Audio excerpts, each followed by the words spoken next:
If you caught my last vlog, I read 200 pages a day for 6 days, and I am so sad to say that it has put me into a little bit of a reading slump.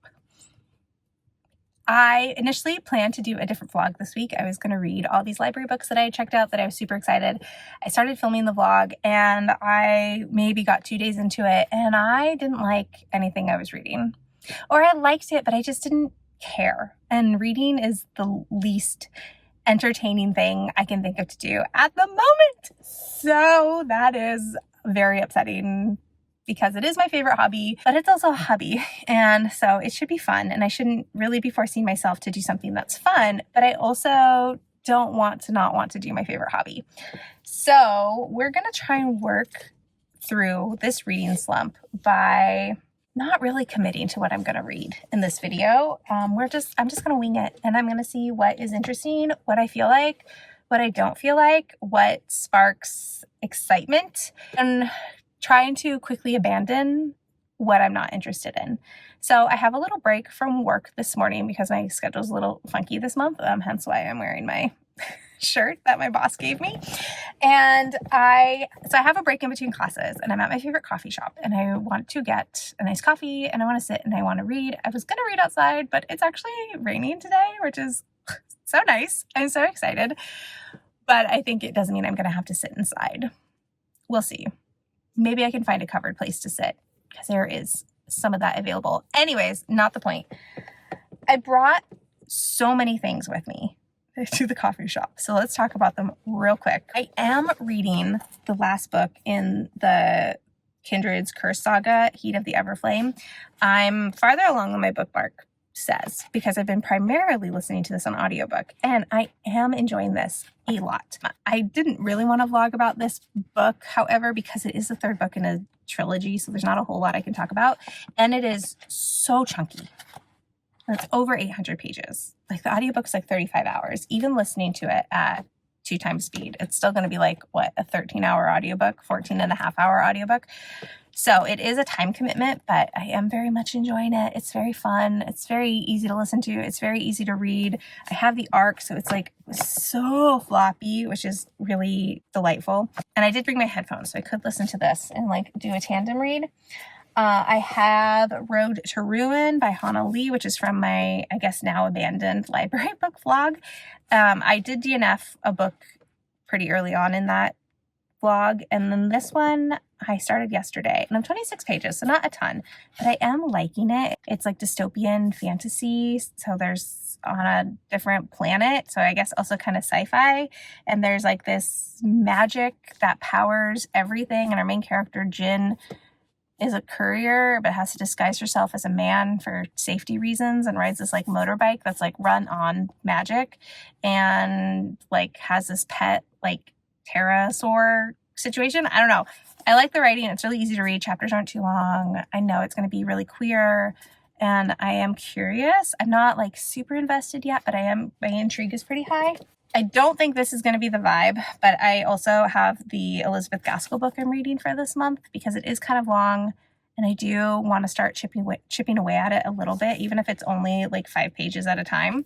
But this is the biography of Charlotte Bronte that Elizabeth Gaskell was asked to write by Charlotte's father after Charlotte passed away. And I've heard that her biography of her bestie is a little contentious. So I'm hoping for like some drama, but the Gaskell books for this project have really kind of fallen flat for me. I really loved North and South, but that was also a reread and I haven't loved any of her other books that I've read so far for this project. So I'm hoping maybe pivoting to a nonfiction will be more my jam. And then just to round things off, I brought my Kobo because I'm reading a couple things on my Kobo right now. I am very slowly reading Dracula. This is supposed to be for Jan Agaton's like Dracula read along. We're supposed to read a letter a day. I have not done that, so I am way behind. And then I also have You Call This Democracy, which is like a middle grade I think it's YA, like explanation of how American democracy is supposed to work and how it's failing and how young people can, like, what they can do to try to fix our democracy and make it work the way it's supposed to, instead of like the really broken way it was set up in the first place. And I've read like a chapter, 2 chapters. I read the introduction. I read chapter 1. Chapter 1 was talking about the Electoral College and how dumb it is. It made me so mad. And then she outlines like all the different elections where the Electoral College has like failed, and the person elected like isn't actually the person that got the most votes. Anyways, so yeah, I'm gonna bring all these things into the coffee shop with me. I'm gonna get coffee, I'm gonna get a treat, a little snack, and I'm just gonna kind of float through these and see what sounds interesting, what feels good, what holds my attention. I did bring my headphones so that I'm not as distracted as I could be. So yeah, let's go see if I can find some joy and excitement in reading again.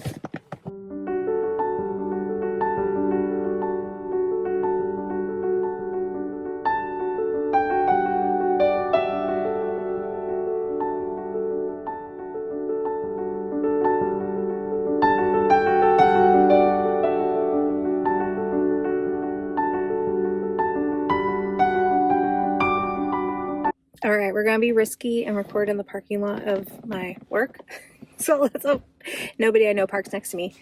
I still have a little bit of time before I have to be at work, but I had to run an errand and I want to make sure I had time to do it, and I just finished it fast. I am still really into Heat of the Everflame, even though like it's doing the thing that makes me so crazy with third books in fantasy series where I disagree with all of DM's decisions. Also, I hate that when I say her name, it sounds like I'm saying DM, like direct message, but her name is DM. But I say it too fast and it sounds like I'm talking about direct messaging. Anyways, DM cannot make a smart decision to save her life. And I know it's just part of this type of book, but I'm so annoyed with her. I just want her to stop and think through one decision. Just one, or to listen to, like, she has people around her that she trusts and that are smart, and she doesn't listen to them. I'm like, lady, just listen to these people. Let them tell you what to do. They have good ideas. So she's just getting herself into one scrape after the other, but it's entertaining, it's easy to read, it's fun, and I'm so mad that I'm 200 pages in and it's only like 24% of the way through the book. I'm going to be reading it forever, but I mean, it's doing its job. And then I read one chapter of The Life of Charlotte Bronte. I did have to go into LibriVox and listen to it, which is always interesting. If you haven't used LibriVox before, it's a website that has access to free audiobooks that are in the public domain, and anybody can record a chapter or a whole book and make it available for free. It's really great if you are reading classics, and sometimes I need to tandem read to get into a classic, and even though this is supposedly a biography, it very much reads like a classic. So I listened to the first chapter, and the person that narrated that is Southern, and so it was just wild to be reading this book, and it's very obviously a British book, and the narrator is very obviously Southern. Like, just the contrast I always find fun. So LibriVox is very like hit or miss. You don't use LibriVox. I mean, sometimes you get a fantastic narrator. I've listened to some truly fantastic audiobooks through LibriVox, but sometimes it's also just like, I just need a voice to help me stay focused. And that's what I needed it for today.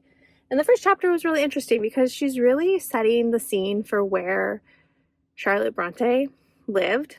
When she's describing the city to you, or the village to you, and like how you would get there and what it would look like, and you're taking the stroll through the village to the cemetery, and she's describing what it all looks like, and then you get to the cemetery and describes who is on the tombstones, and it's really heartbreaking just to hear how young everyone in the Bronte family was when they died, and that, you know, at the time that Elizabeth Gaskell is writing this, the dad, I don't know his first name, Mr. Bronte, he watched his wife And all of his children die before him. Like, as a parent, I can't imagine the tragedy of losing all of your children and you're just still left. It would be so heartbreaking. And just how young everybody was when they died. Like, Charlotte was the oldest when she died, like, lived the longest, and she was like 39? Or was it 49? Now I've forgotten. My poor memory. It's so trash. Yeah, Charlotte was 39. And Anne died at 27. Emily died at 29. Branwell died at 30. Elizabeth Bronte died when she was 11. Mariah Bronte died when she was 12. It's like just heartbreaking how young and how quickly people died back then. But anyways, that's what I got done. I didn't really touch my Kobo. I didn't read any of Road to Ruin, but Heat of the Everflame is just so hard to put down once I get going. But anyways, I'm just gonna sit here and dick around for like 20 minutes before I have to go into work, if I'm being honest. I don't really want to read anymore. So I'm just gonna like look at YouTube or see if there's like an Instagram video, not an Instagram. I'm just going to either look at Instagram or see if there's like a YouTube video I can start watching while I wait until it's time to go into work.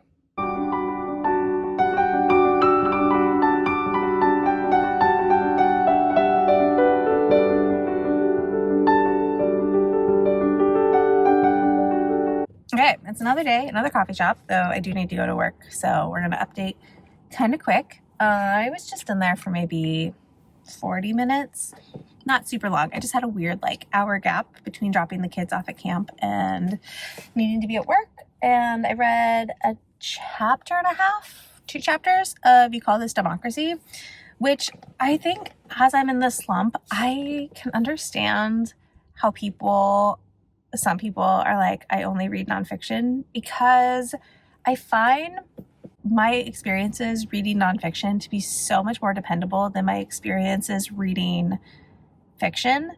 And if it's a topic I'm interested and the writing is good, then I don't know. There's just something about nonfiction that when I am slumpy, I find really comforting in a weird way. And like Emily from 5 years ago would be flabbergasted that this is how I feel, but I'm finding You Call This Democracy to be the easiest book to pick up out of like all the options that I have in my house at the moment. And I'm really not enjoying this. I'm finding this super valuable. So we've had a chapter about, let me see if I can remember. We've had a chapter about gerrymandering. We've had a chapter about voter registration and like how that's been restricted, and voter ID and how cumbersome those laws are. And then we've had that first chapter about the Electoral College. And what I like is that this is a bipartisan book. She's not trying to pit Republican versus Democrat versus independent versus whatever. She's like, this is how democracy is supposed to work. This is how other countries, other democracies operate. We are in so many ways the only democratic country that makes democracy so hard and so complicated. And so I like that she lays it out very simply. She's like, this is how it should work. This is how it works. This is how like these practices and laws and rules disproportionately affect different parts of the population. And it's really clear. She's got a lot of graphs and charts and like graphics that make it engaging. So if you're like a visual learner, that's there. And then at the end of each chapter, she's like, here is how you can make a difference. Like she has links to websites. She has places you can go. And like it's meant for a teen, like college audience, but I really think it's a good book for adults to read too, especially because she gives you action items at the end of each chapter. Like I wish more adult books of this nature gave us action items, because I find that super helpful. That's usually where I get frustrated with nonfiction when it's political or about something that needs to change, is that, you know, the author will give their thesis and like, you know, what is wrong and how it should work. But then I'm always left, or not always, but a lot of times I'm left being like, okay, I'm on board. What do I do? How do we get from where we are to like what you've outlined? And I love that she's doing that in this book. So I think it's definitely a book that would be valuable for a lot of different age ranges, even if it's included, even if it's just intended for a teen audience. I will say it is a little dated because it did come out in 2020. And so I don't know, obviously the stats will have changed because they're from like 2016 and 2017. So I'd be interested in like, I don't know, another edition or a revised edition with stats from the last election. But even being a little bit dated, it's still super valuable. And then I did read one more chapter of Heat of the Everflame, which is still a fun good time, even if it is feeling a little repetitive. I feel like we've gotten into the habit of like, something will happen, they'll almost escape, and then they'll get like pulled back into a similar situation. So it's like, crisis, made it out, crisis, made it out, crisis, made it out. And even though I've given each book before, like Spark of the Everflame and Glow of the Everflame, I gave 4 stars, my primary complaint has been, I think these books are too long. And I know I'm going to feel that way about Heat of the Everflame because it's the longest by far. And I don't know that everything that's happened is like totally necessary for the story. It is also a little bit predictable. I think I have a pretty good idea of what is going to be revealed. Do I wish I couldn't predict it quite so easily? Yeah. Does it affect my fun? Not really. I'm still enjoying it. And I like the audiobook. I don't know that I'm going to finish it anytime soon. Though I only have 9 more days with the audiobook because I'm borrowing it on Libby. So I guess I do have a time limit because I don't know that I'd want to read it just physically because I do like the audiobook. It's going fine. I didn't read very much last night. I read another chapter of You Call This Democracy. And my husband and I are finally watching Ted Lasso. We're like 5 years late to the party, but it's okay. We're having a great time. I'm entirely delighted by it so far. We've only watched 2 episodes, but it's a fun time, and I am trying to prioritize spending time with him after we get the kids in bed instead of reading. So yeah, pros and cons. It is nice to do something, just the 2 of us, and to watch a TV show that's not intended for children. What a world. Anyways, I need to go to work, so I will come and talk to you later. I don't know how much reading I'll do today because I'm working, and then I'm going to the gym, and then I'm meeting my mom for lunch. And then eventually I have to pick my kids up from camp. So we'll see how much time I have in between lunch with my mom and picking the kids up. But I think it'll be a good day, even if it's not, the most reading heavy day I've ever had. Okay, I'm home, and I got a notification from my library that Blood in the Water by Tiffany D. Jackson was finally available. I've had a hold on this for, I think, a while, like at least a month and a half. This is her middle grade horror debut. What have I read by her? I read her Carrie retelling. I can't remember what it's called. But I read that and I really liked it. I had a great time. I thought it was so well done. It was so interesting. And I wanted to read more by her, and I've heard really good things about her middle grade debut. So I think I'm going to start this because I want to. And I think it'll be a quick read, and I think it'll be fun. And I already know I like her writing. So I'm going to give this a try and see what I think, and just follow like my mood reading vibes. And normally, like, what I would do with getting a hold in is I would wait until I had finished what I was already reading before starting it. But we're trying to like follow the mood and do it. Seems fun, and reading Blood in the Water sounds fun.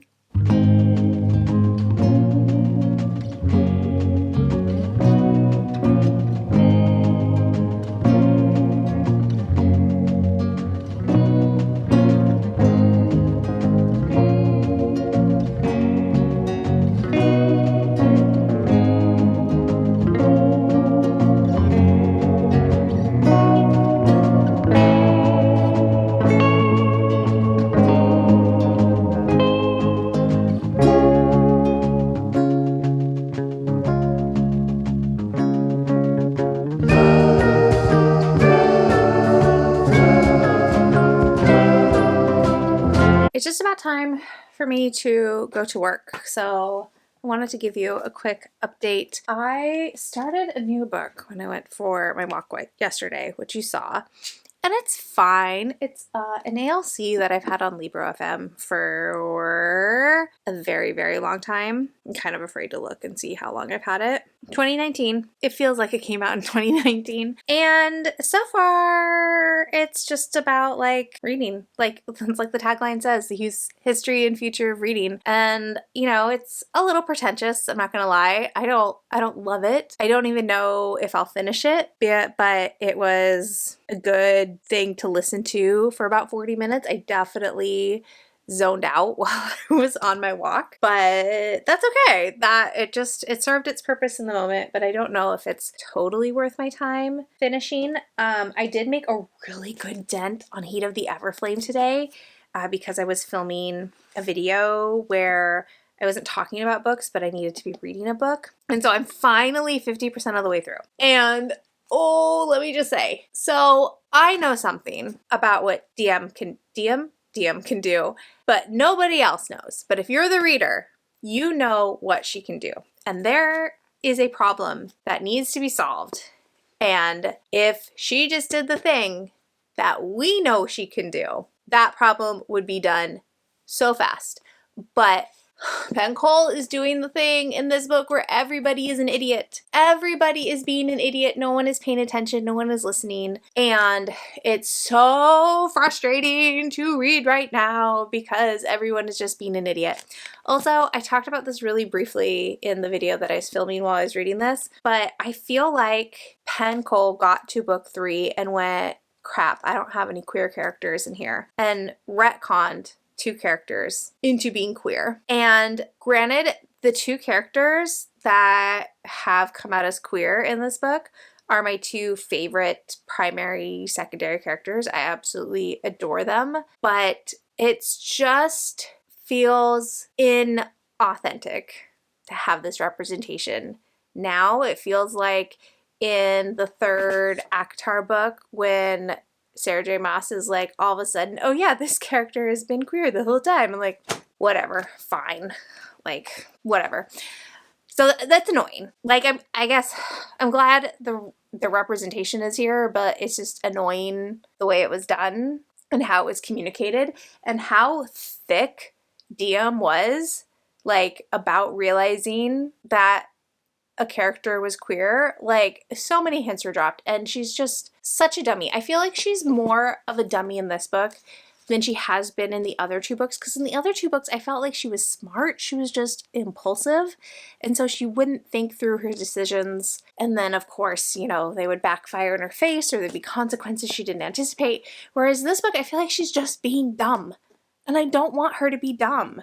Luther was also doing something for a large chunk of the book, of the middle-ish section, because I just got to the middle, so it's not really the middle, but like he was doing something leading up to this, and we finally figured out why. But getting to there, I was so irritated with him that I was almost like, I was ready to bounce on this relationship and just be like, I don't care. I don't care. I don't think they should be together. I think DM deserves better.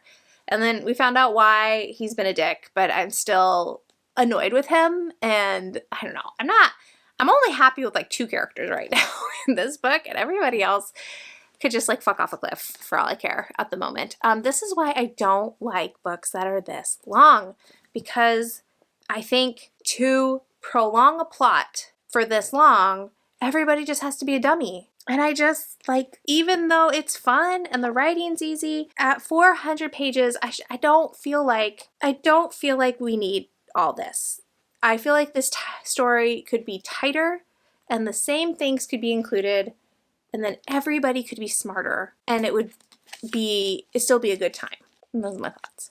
Have I read anything else? Yes, I'm still chipping away at You Call This Democracy. I'm still really liking it. I'm loving all the action items at the end of each chapter. I've read a little bit more of Blood in the Water, which I don't think I've told you anything about. I don't have a ton to say right now. I'm going to read a little bit more. I'm not super sucked into it yet, but we also haven't gotten to the mystery or horror part of it yet. It's still set up. And then my last update for you is that my Aardvark book pick for this month arrived, which I'm kind of nervous about. I wasn't super excited about any of the choices. I almost skipped this month because I wasn't excited about any of them. Here are, if you're not an Aardvark book club fan, these were the choices. And yeah, I'm not a thriller reader.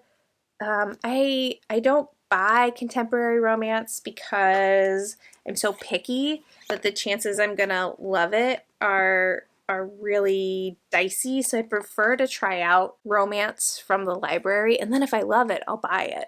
But it's so hit or miss. I do love Maisie Eddings' writing, but it's not worth taking a chance. So I might read that. I'm not interested in What Hunger. Moderation, I think, is historical. It didn't sound interesting. And then I think, I don't remember what the Once and Future Me was. But anyways, the one I ended up getting is The Hounding, which I think is weird girl litfic, which I don't know if I'm a weird girl litfic girly, but this premise was definitely the most intriguing. And then since picking it, I haven't heard the best reviews, but you know, subjective, maybe I'll love it. But it's about 5 sisters who the villagers think are turning into dogs, and then it's all from the villagers' point of view, so you like don't even get the sisters' point of views. So I don't know. It's not long. The audiobook was also an ALC this month. And yeah, I guess we'll just see what I think. Ooh, the writing, the type is big too. That's almost large print size. So yeah, this will be a fast read, but I don't know what I'll think about this. I feel like maybe I made an error and I just should have skipped, but oh well, it's too late now. We'll just have to see how it goes. So yeah, those are your updates. Am I still feeling slumpy? Yes and no. I think it would be going better if Heat of the Everflame wasn't so long. Story of my life, but because I think if I could finish a book, I would stop feeling slumpy, but I'm not finishing anything. I'm just compulsively starting things. And I would say, oh, I'll just knuckle under and finish Heat of the Everflame, but I still have 400 pages. I still have 17 hours on audio, even at 2 times speed. I still have so many hours left. So I don't know, but I need to get ready for work, and then I have to pick the kids up from camp, and then I'm not sure what we're gonna do tonight. So I'm not sure how much reading will be in my future. We might go to a movie in the park. If we do, I'll probably bring my Kobo so I can read during the movie, because the movie is Tangled, and I've seen Tangled 300 times.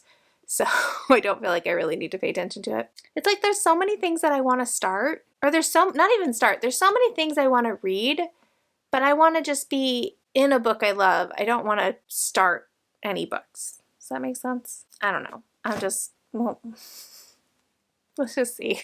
You are very precariously balanced at the moment, but I'm too lazy to get out the tripod. And I just got home from the gym, so, you know, I need to shower and actually get ready for the day. But I finished a book. I finished You Call This Democracy, and I gave it 5 stars. It's excellent. I think everything I've said before still stands. I think this is really educational, really well structured. Her facts are so good. It's engaging writing. I love the action items at the end of each chapter. I wish, or maybe eventually she will do an updated version, because I imagine a lot has changed since 2020 when this book came out, especially about different bills and laws that are being floated around Congress that are kind of, at the time, were making headway, but I don't know with COVID if they kind of died, if they've been abandoned, if they've passed. Like, I think an updated version would be super useful. And then I'm 50% of the way through Blood in the Water, and I haven't actually given you an update. So our main character is Kalani, and she is 12. She lives in Brooklyn. Her dad has just recently been sentenced to, I think it was like 10 to 15 years in prison for, I think, tax fraud or something like that. Like he worked in a big firm, so he wasn't evading taxes, but like having to do with other people's money. But Kaylani knows he's innocent, and he was falsely accused, wrongly convicted, and she is on this mission to prove that her dad didn't actually do it. Her dad has filed an appeal for his sentencing, but they need proof that he didn't do it. And Kehlani really wants to do this summer like law program for teens and young like preteens. But instead her mom has decided to ship her off to Martha's Vineyard to go stay with some family friends for like her dad's side. People that Kehlani doesn't really know. And so she is on Martha's Vineyard now. She's staying with these family friends. There are 2 other girls around her age who are staying with them for the summer as well. And they are both very snobby. And this is like a super wealthy society environment. And Kehlani feels really out of place. And then a young boy is murdered and the police think by a shark. But Kehlani's like instincts are saying, I don't think a shark would do that. So yeah, I'm about 50% in. It's fine. I'm not super hooked in it. It feels a little slow. I have to remember it's middle grade. So this is like a very age-appropriate mystery. I would say so far, I think there's maybe too much going on because we have the bit with Kehlani's dad, and then there's this murder mystery, and then there's this bit about the house that the people she's staying with own, and maybe they didn't get that house the way they said they got the house. So I feel like there's a lot of stuff going on, and I'm not quite sure which one as a reader we're supposed to focus on. And I'm going to be interested to see if they all end up connecting by the end. I do think it's fun because my husband and I just watched a documentary the other night about the making of Jaws, which was filmed on Martha's Vineyard. So they've referenced, or Tiffany D. Jackson has referenced a lot of places that were talked about in that documentary. So that's kind of cool. But yeah, it's okay. It's not as compulsively readable as I was kind of hoping for, unfortunately. Hello friends, it's Sunday and I am here to give you a reading update and to close out this vlog. You have no idea how much I wish I could say, I fixed it, the slump is over, everything's great. I feel better about my reading. A little bit. Not a ton, but a little bit. I don't know if I'm out of the slump yet, though. I think time will tell. But I did finish a book. I have made substantial progress in a book, and even though it's not really going to matter for this vlog, I did start a reread of a book that was 5 stars the first time I read it, so I'm feeling really good about that decision. I think that's definitely going to help rather than hinder. So let's start with the book I finished. I finished Blood in the Water last night, and while I do think this was a little slow to get going with the mystery because it was really only like halfway through the book that the mystery, like the murder happened and we were really got going, and then the last half was so fast-paced, and even though this is middle grade, I was on the edge of my seat biting my nails, like so nervous about what was going to happen to Kehlani, and I thought this was a lot of fun. Great middle grade, like I think I said it was middle grade horror. I think that's incorrect. I don't know where I got that from, but it's not, I don't think it's accurate. I think this is like a mystery thriller more than horror, but it was great fun. Yeah, it is blood boiling. The like microaggressions that Kehlani and macroaggressions that Kehlani has to put up with from people in this community, like blood boiling, as like I almost put the book down because I was so angry. But I'm glad I kept going, and I just kind of flew through the last like half of it last night after we got home and I was in bed, and it was great. I need to read more Tiffany D. Jackson. Yes? Ugh, I don't have it in front of me. I hope I remembered her last name correctly. Anyways, I need to read more of hers because I've just read this and The Weight of Blood, and I loved The Weight of Blood too. I thought that was a really compulsive, page-turny kind of book.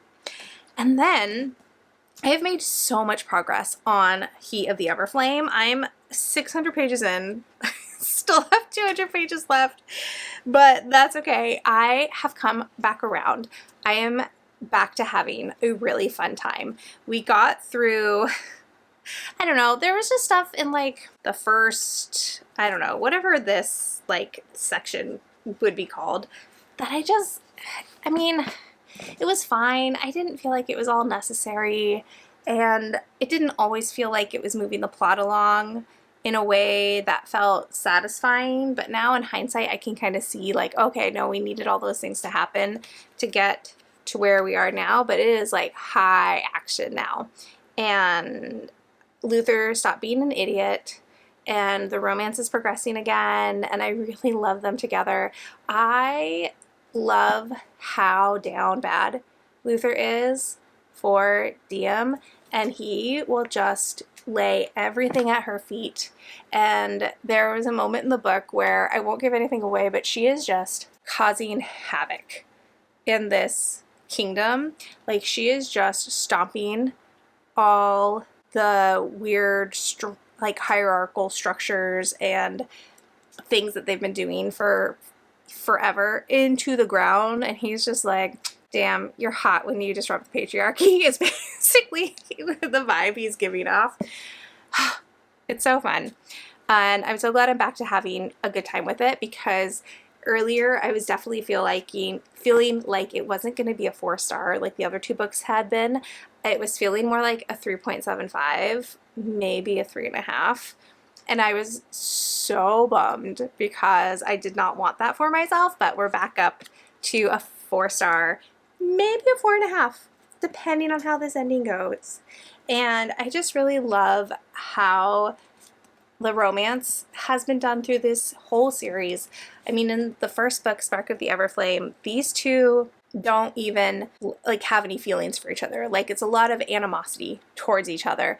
And at the end of the book, they're just barely stepping into friendship, or maybe just like not outright dislike. And even though, and you can tell who is going to be the love interest so early on, and just that slow burn and that tension in book 1 was so good, even though nothing happened. Just like the way Penn Cole wrote their banter and their scenes together, and the way they like slowly started to learn to trust each other. Oh, it was so good. And then it continued. Like, it just, the pacing of the romance is so good. Even though I was really frustrated with him earlier, it's still so good. I love a super slow burn, and this has just been, I love when authors make me wait. Yes. I wish I could come and tell you I'd finished this.